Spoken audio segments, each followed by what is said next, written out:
Give someone a fish and they'll eat that day. Teach them how to catch a fish and they'll never go hungry. Proverbs like this remind us how learning skills helps to move us towards self-reliance. This is never more true than with critical thinking. Memorize the solution to a problem and you may master that particular problem. Improve your critical thinking and you'll give yourself the tools to create your own effective solutions to a multitude of unfamiliar problems. Critical thinking refers to a diverse range of intellectual skills and activities concerned with evaluating information as well as our own thought in a disciplined way. When we're willing and able to examine our own capability as thinkers, acknowledging problems and weaknesses, this can help us refine our thought processes so that we learn to think and assess information in a more comprehensive way that increases our ability to identify and reject false ideas and ideologies. Critical thinking isn't just thinking a lot. A person may spend a great deal of intellectual energy defending a flawed position or pursuing a question that actually needs reformulating before progress can begin.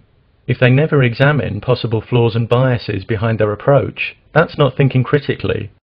We must want to be better at thinking, to pinpoint and minimize any biasing influence on our thought from culture and upbringing, to seek out and be guided by knowledge and evidence that fits with reality, even if it refutes our cherished beliefs.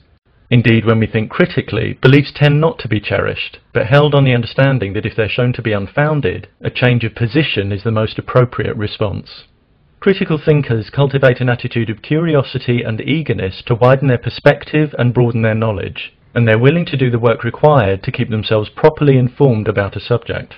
They recognize that explanations must actually explain and be testable to be worthy of serious consideration, and that legitimate theories clearly define the circumstances in which they'll concede defeat.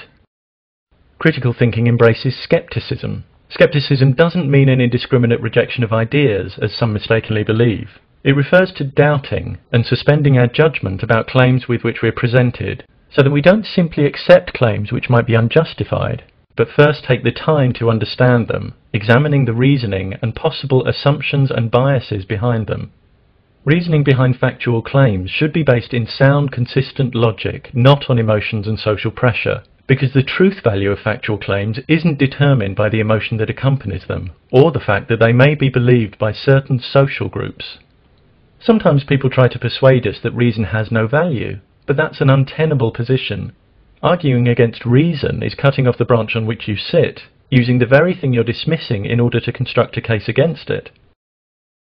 Reason has an intrinsic role in the decisions and judgments we make as we negotiate our way through life, whether they be momentous or trivial. If a particular line of reasoning is flawed, what will increase our understanding? Dismissing the value of reason or looking honestly at the flaws? A lack of respect for reason or evidence, or any number of obstructive character traits, will sabotage one's capacity for critical thought.